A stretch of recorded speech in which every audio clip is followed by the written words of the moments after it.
진짜.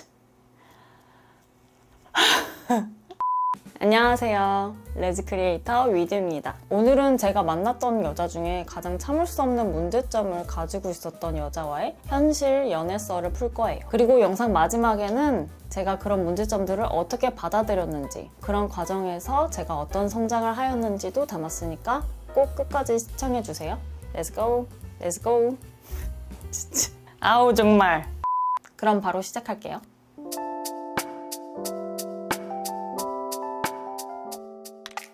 억대 연봉 띠동 언니를 그렇게 보내고 이후에 몇몇의 여자분들과 사귀었지만 솔직히 오래가진 못하고 금방 헤어지게 되었어요. 그러다가 진짜 내 마음에 쏙 드는 사람을 발견했는데, 물론 온라인에서 발견을 한 거죠. 근데 알게 된 지 얼마 안 돼서 또 금사빠가 도져가지고 금방 사귀게 되었어요, 그 사람하고. 그 사람의 뭐가 제일 마음에 들었냐? 일단 외모가 제 취향이었어요. 웃는 게 참 귀여운 사람이었거든요. 얼굴이 어떻게 생겼는지 묘사하면 너무 어떤 사람을 특정할 수 있기 때문에 약간 뭉뚱그려서만 말을 하자면 똑똑하고, 지금 기억으로는 너무 오래돼서 확실하진 않지만 뭐 명문대생의 약간 인권 동아리 이런 거를 한다고 했었던 것 같아요. 제가 너무 그 사람의 어떤 마음에 들었던 게, 가족들한테 커밍아웃을 한 오픈리 레즈비언이었거든요, 그 사람도. 그래서 저는 사실 막상 오픈해서 막 누구한테든지 커밍아웃을 다 하고 당당하게 지내고 이러면 마냥 행복하기만 할 줄 알았지만, 사실 이 좁은 이쪽 바닥에서 그렇게 오픈된 사람은 굉장히 소수이기 때문에 저 나름의 좀 고독함? 외로움이 있었거든요. 근데 저랑 비슷한 어떤 위치에 있는 사람을 딱 만나니까 너무너무 신나가지고 막 해보고 싶은 것들이 되게 많았거든요. 되게 평범한 것들이에요. 막 의뢰 헤테로 연인들이 많이 하는 그런 다양한 이벤트들 같은 거 있잖아요. 꽃다발 들고 데이트 장소에서 기다리고, 아니면 그 사람 주변 바운더리에서 기다리고 데이트할 때 꽃다발 선물 주고, 아니면 커플이니까 막 기념일에 서로 누가 봐도 커플티 팍팍 나는 그런 커플 아이템을 같이 맞춘다던가, 액세서리를 같이 맞춘다던가, 그런 것들이 가능한 여자친구를 생애 거의 처음 만난 것 같은 거예요. 물론 그 전에 띠동 언니도 그렇게 벽장은 아니었어서 상관없었지만, 띠동 언니하고는 띠동갑이 차이가 났으니까 뭔가 청춘 레즈물이라기보다는 좀 특별한 케이스였던 것 같고, 지금 이야기하고 있는 그 다음 사람은 이제 동년배였단 말이에요. 저랑 또래였기 때문에, 같이 대학생이었기 때문에 그런 약간 풋풋한 에피소드들이 되게 많았던 것 같아요. 아니나 다를까 지금 이 콘텐츠, 내가 사랑했던 여자들 시리즈에서 등장하면 뭐다? 파국으로 간다. 이게 파국까지는 아니지만 어쨌든 헤어지게 되는 그런 사연이기 때문에 위기가 있죠, 이 연애에도. 당연히. 근데 첫 번째 위기는 대화에서 드러났어요. 그 친구가 되게 과묵한 스타일이었거든요. 저는 보시면 아시다시피 정말 말이 많은 편이고, 데이트를 하면은 주로 미주알 고주알 막 떠드는 거는 저고, 그런 제잘거리는 저를 그냥 귀여운 느낌으로 계속 들어주는 쪽이 그 사람이었거든요. 그 아이는 대체로 듣기만 하고 자기 얘기를 별로 안 하는 타입이었어요. 제가 오늘 하루 어땠어? 막 이런 거 물어보면은 그냥 그랬어. 평범했어. 좋았어. 무난했어. 약간 이런 식으로만 대답을 하고, 특별히 어떤 사건에 대해서 언급을 한다던가, 어떤 감정에 대해서 언급을 한다던가, 그런 일이 별로 없었던 것 같아요. 제가 막 집요하게 물어보면 그제서야 조금 얘기를 해주는 정도? 근데 그런 대화의 양과 질의 차이가 처음에는 사소한 문제일 수 있는데, 이게 사귀는 기간이 몇 개월 지나고 막 1년 가까이 되면은 슬슬 좀 한계가 올 때가 있더라고요. 특히 뭐 그런 날 있잖아요. 어떤 날은 나도 너무 지쳐서 말하는 거 말고 좀 들어주고 싶은데, 상대방이 어떻게 하루를 보내는지 궁금한데, 그렇게 좀 심신이 지쳐있는 날에조차도 내가 막 떠들어야 되는 그런 입장이라는 게 조금 지칠 때가 있었던 것 같아요. 근데 뭐 심각한 문제는 아니니까 그냥 조용히 침묵하고 있어도 나쁘지 않으니까, 약간 이런 식으로 조금 그 문제가 얼마나 큰 문제인지에 대해서 회피했던 것 같아. 그냥 우리가 서로 대화의 양이 점점 줄고 있는 거에 대해서. 그 대화가 첫 번째였고, 두 번째는 이건 조금 민감한 이슈인데, 그렇게 귀엽고 좋고 내가 엄청 찾아 헤매던 그런 오픈리인 엄청 귀한 사람을 만났는데 불구하고 생각지도 못한 이슈가 잠자리 이슈였어요. 대화 문제랑도 약간 일맥상통하는 부분이 있는데, 뭐 기브앤테이크라고 해서 주거니 받거니가 아예 안 되거나 뭐 이런 건 아니었지만, 제가 제가 그 아이를 해줄 때 걔는 이제 큰 반응이 없는 거예요. 내가 좋았던 것만큼 이 사람은 좋지 않은 건가? 약간 이런 생각이 들어서 잠자리 이후에도 대화를 좀 해보려고 되게 여러 가지 시도를 했거든요. 뭐 싫어하는 체위라던가 싫어하는 애무라던가 뭐 아니면 내가 뭘 잘 못하고 있나? 뭐 이런 것들을 점검할 수 있는, 그런 것들을 떠볼 수 있는 그런 것들을 막 대화를 했는데 지금 막 민망하니까 헛소리 대잔치. 그 아이는 너무 대수롭지 않게 나는 좀 둔감한 편인가 봐. 뭐 그냥 나는 너를 안고만 있어도 좋은데 딱히 뭘 그렇게 대단하게 느껴야 되나 싶기도 하고 그래. 약간 덤덤한 그런 답변이 오니까 너무 혼란스러운 거예요. 좋다고 하니까 좋아야 되는 건지, 뭔가 반응으로 몸을 봤을 때는 딱히 그렇게 좋은 것 같지는 않고 그냥 반응이 별로 없으니까. 그래서 막 친구들한테까지 하소연을 했던 것 같아요. 이 문제에 대해서. 사실 그 전에 연애들을 돌아봤을 때는 이 잠자리 이슈가 이렇게 심각한 고민거리였던 적이 한 번도 없었거든요. 내가 막 잘했다는 얘기는 아니고 그냥 이슈가 될 만한 수준은 아니었다는 거지. 어쨌든 더 말을 할수록 점점 내 무덤을 파는 것 같네. 근데 너무 웃긴 거는 친구들한테 상담을 했다 그랬잖아요. 그 친구들이 야 네가 못하는 거 아니야? 막 이런 식으로 엄청 놀리고 약간 별로 실질적인 조언? 도움은 안 됐던 것 같아요.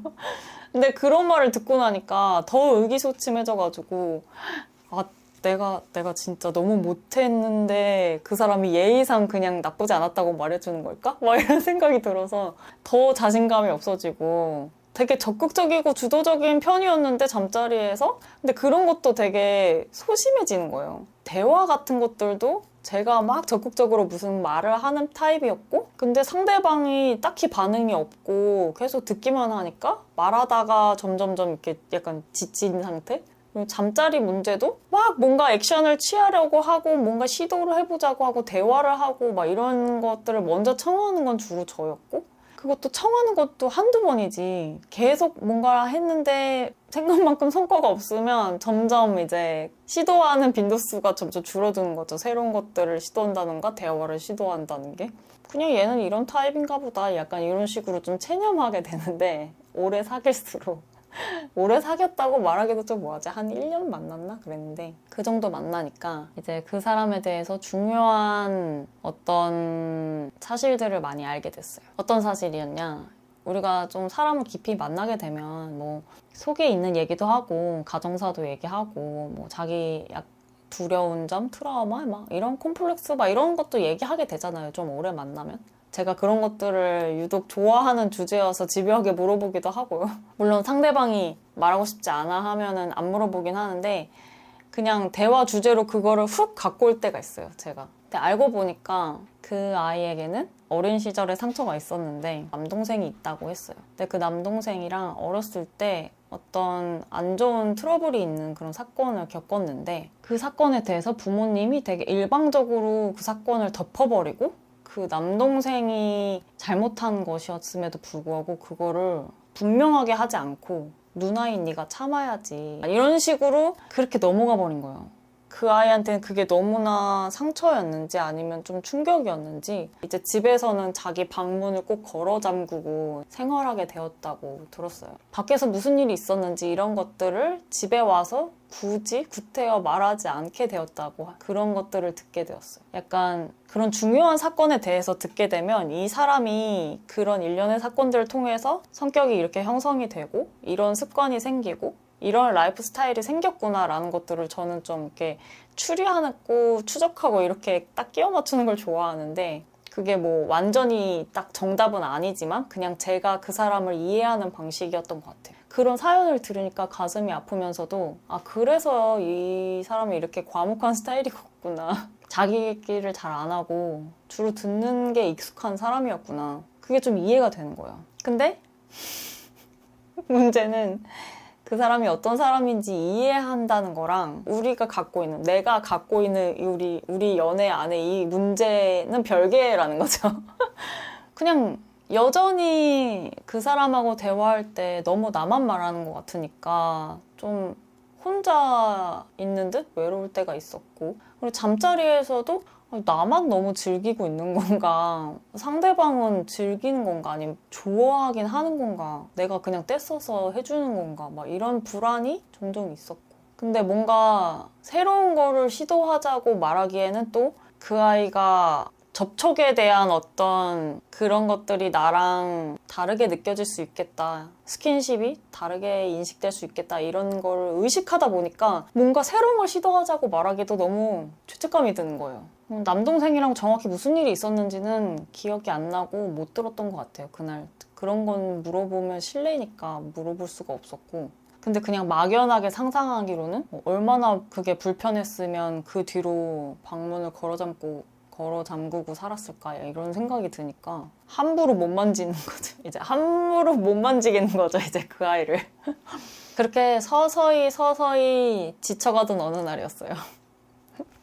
지쳐가는 거랑은 또 다르게 그 아이를 좋아하거나 사랑했던 마음이 막 크게 와야 되는 그런 사건이 있었던 건 아니니까 그냥 헤어질 만큼은 아니었단 말이에요. 근데 결국 또 시간이 지나니까 뭔가 헤어질 만큼의 어떤 타격감이 있는 또 큰 사건이 벌어지게 됩니다. 그렇게 서서히 지쳐가던 어느 날 그 아이가 배가 너무 아프다면서 생리를 시작했다고 얘기를 하는 거예요. 생리하면은 짜증도 나고 몸도 안 좋고 배도 아프고 나도 다 겪는 거니까 그러려니 했는데, 근데 그 아이의 반응이 조금 일반적인 여성들이 느끼는 어떤 불쾌감보다 훨씬 더 센 반응이었어요. 너무 내 자궁이 너무 싫어서 막 칼로 도려내고 싶다, 막 이런 그런 이제 그냥 없애버리고 싶다? 대체 이 장기가 왜 있는지 모르겠다, 막 이런 얘기를 했던 것 같아요. 이렇게까지 세게 말했나? 지금 너무 몇십 년 전이어서 기억이 가물가물한데, 어쨌든 걔가 그냥 툭 내뱉은 말에 내가 너무 충격을 받을 정도로 센 말을 했던 것 같아요. 자기가 내 자궁이 싫고 내가 생리하는 몸을 가진 내가 싫고, 이런 신체? 여성이라는 신체에 대한 어떤 강한 거부감에 대한 멘트였거든요. 그 정도까지 불쾌하면은 혹시 이거 성별 디스포리아 아닐까라고 물어봤어요. 이 성별 디스포리아가 무엇이냐? 약간 트랜스젠더나 젠더 퀴어인 분들이 겪는 문제인데, 그렇다고 해서 그분들이 모두 겪는 건 아니고요. 그리고 다른 성 정체성을 갖고 있는 사람들도 겪을 수 있어요. 왜냐면 저는 레즈비언이라고 정체화를 했지만 10대 때 그런 성별 디스포리아를 겪었기 때문에 약간 스펙트럼이니까 누구나 이런 감정을 스치듯이 느낄 수도 있고 평생 아주 어렸을 때부터 뿌리 깊게 느낄 수도 있어요. 정도의 차이도 다 다르고 빈도의 차이도 다 다른데, 약간 내가 지정받은 그 태어난 성별이랑 내가 인식하는 그 젠더랑 그게 안 맞거나 혹은 규정되지가 않아서 불쾌감을 느끼는 그런 감정이라고 저는 알고 있거든요. 혹시 그 정도 수준의 어떤 정체성에 관련된 게 아닐까라는 거를 짚어서 그 아이한테 제가 질문을 한 거죠. 그래서 그 애가 한 번도 그렇게까지 생각을 해본 적이 없는데 그냥 막연히 싫다고만 생각했지, 나의 여성인 정체성과 관련이 있을까 이게? 라는 어떤 연결고리를 딱 지어주고 나서 되게 흥미롭다는 듯이 조금 고민을 해보겠다는 거예요. 근데 곰곰이 생각해본 결과 그 아이가 와서 나중에 말하기를 자기는 스스로 여자라고 생각해본 적이 거의 없는 것 같다 이러면서 여자의 신체가 편안하게 느껴진 적이 없다. 그리고 굳이 규정을 하자면 나는 남자에 가깝게 인식하는 것 같다, 내 자신을. 그런 말을 하는 거예요. 제가 솔직히 그 아이한테 그 질문을 했을 때만 해도 별로 대수롭지 않았거든요. 왜냐면은 이것도 진짜 무섭지. 그 아이를 처음 봤을 때 그 아이는 단발머리였고 입고 다니는 어떤 옷에 대한 스타일 같은 것들도 남자들이 착용하는 그런 아이템을 막 다 머리부터 발끝까지 남자 시계, 남자 구두, 막 남자 아웃핏, 옷, 넥타이 막 이런 걸 하고 다닌다던가 이런 적이 없었기 때문에 딱히 외향으로만 봤을 때는 뭔가 여성이라는 정체성을 되게 자연스럽게 받아들이는 것처럼 보였었기 때문에 페미니즘적으로 얘기했을 때는 이걸 또 이렇게 복잡하게 말할 순 없지만 어쨌든 그냥 이제 어쨌든 뭔 말인지 알죠? 그냥 저처럼 내 지정 성별을 내 젠더로 가깝게 느끼는 시스젠더라고 생각을 하고 그거를 약간 기저에 깔고서 제가 질문을 했었나 봐요. 걔가 그렇게 난 여성이 아닌 것 같아 라는 파격적인 대답을 할 줄 몰랐나 봐요. 그래서 너무 충격을 받은 거예요. 그래서 생각보다 그 말을 듣고 당황한 저한테 너무 놀랐어요. 그 애 앞에선 내색하지 않으려고 되게 애썼지만 혼자 집에 돌아가는 길에 너무 혼란스러운 거예요. 왜 이런 혼란스러운 기분이 들지? 그 애가 여자가 아니라고 느끼면 그럼 그런 거지. 내가 혼란스러울 건 뭐람? 약간 이런 생각이 들면서 혼란스러운 상태였거든요. 근데 혼란스러운 감정 플러스 그래서 그랬구나 막 이런 것들이 우리가 연애하면서 있었던 많은 사건들이 되게 주마등처럼 스쳐 지나가면서 잠자리 문제라던가 뭐 대화의 문제라던가 뭐 여러 가지 것들이 스쳐 지나가면서 그래서 그런 것들이 좀 안 맞았던 걸까? 뭐 사실 어린 시절에 어떤 트라우마가 됐던 사건보다 더 중요한 게 정체성 이슈였나? 약간 이런 생각이 드니까 너무 많은 것들이 이해되는 거예요. 근데 너무 많은 것들이 이해가 되면은 문제를 해결할 동기를 잃어버려요.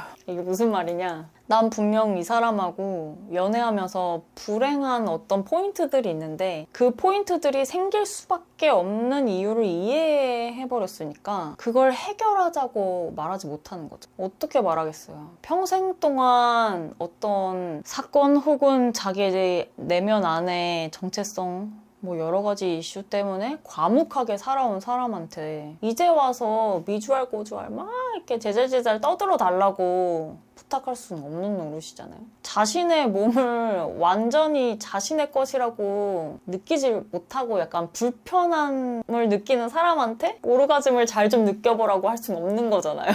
내가 갖고 있었던 어떤 불행한 포인트 그리고 우리 연애에 있었던 어떤 문제들이 시간이 지나면 어느 정도 해결될 거야 라는 어떤 긍정적인 사인이 있어야지 이 관계를 계속 유지하는 건데 긍정적인 사인이 아니라 앞으로 더 안 좋아지면 안 좋아졌지? 더 좋아지진 않을 거야. 네가 원하는 방향대로 좋아지진 않을 거야 라는 게 시뮬레이션이 확 돌아가고 나니까 이 관계에 대해서 좀 본질적으로 고민을 하게 된 거죠. 이 혼란스러운 마음을 안고서 걸어가면서 그냥 계속 사랑할 수 있는 사람인지 자문하는 것밖엔 답이 없더라고요. 진짜 그럼 깔아놓고 보자고요. 1번.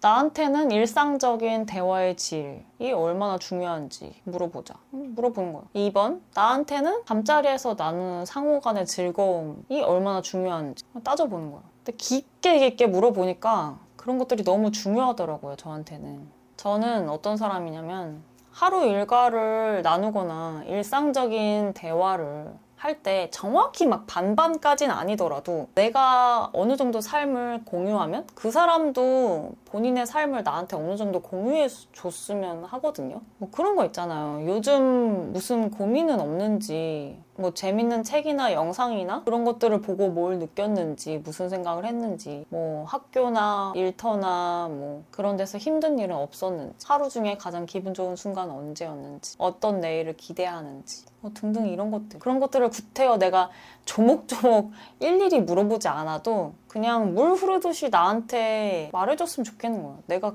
그렇게 말을 하니까 항상. 잠자리도 뭐 마찬가지죠. 내가 즐겁고 좋은 만큼 상대도 그런 기분을 느끼고 되게 만끽했으면 좋겠고 보기심을 가지고 이것저것 탐구해보자고 할 때 약간 상대방이 막 마지못해서 따라와 주는 거 말고 막 같이 좋아해보자 이렇게 막 탐구해줬으면 좋겠고 동참해줬으면 좋겠고 제가 바라는 사람은 그런 사람이더라고요. 제가 바라는 관계는 그런 관계라는 거를 알게 됐어요. 이 사람하고 계속 만나면 그런 관계를 형성하기가 매우 힘들다는 걸 깨닫게 된 것. 그래서 헤어지게 되었답니다. 하여 뭐 덕분에 이상형 리스트만 또 늘었죠, 뭐. 오랜만이니까 리스트업을 한번 해볼까요? 내가 사랑했던 여자들 에피소드 1, 2, 3, 4까지 쭉 보신 분들은 아시겠지만 첫 번째는 자기 삶을 내팽개치지 않고 성실히 사는 사람. 2번은 스스로 레즈비언이라고 정체화하고 프라이드를 갖고 있으며 미래에는 커밍아웃의 뜻도 있는 사람. 저는 가족한테 모두 커밍아웃을 했으니까. 그리고 3번은 경제적 밸런스가 어느 정도 맞는 사람. 그리고 4번은 자신의 일상을 공유할 줄 알고 그런 대화를 즐기는 사람. 그리고 5번은 스스로 여성임을 긍정하고 잠자리에서도 적극적인 사람. 이러한 기준들이 저한테는 굉장히 중요한 가치관이라는 것을 파악하게 되었습니다. 어떠셨나요? 재밌게 보셨나요? 오늘 제가 겪었던 현실 연애썰 이야기를 재밌게 보셨다면 좋아요, 댓글도 남겨주시고 구독, 알림 설정 다 해주시고 그러면 다음에도 또 유익하고 즐겁고 약간 씁쓸한 연애썰로 돌아올게요. 다음 영상에서 봐요. 안녕.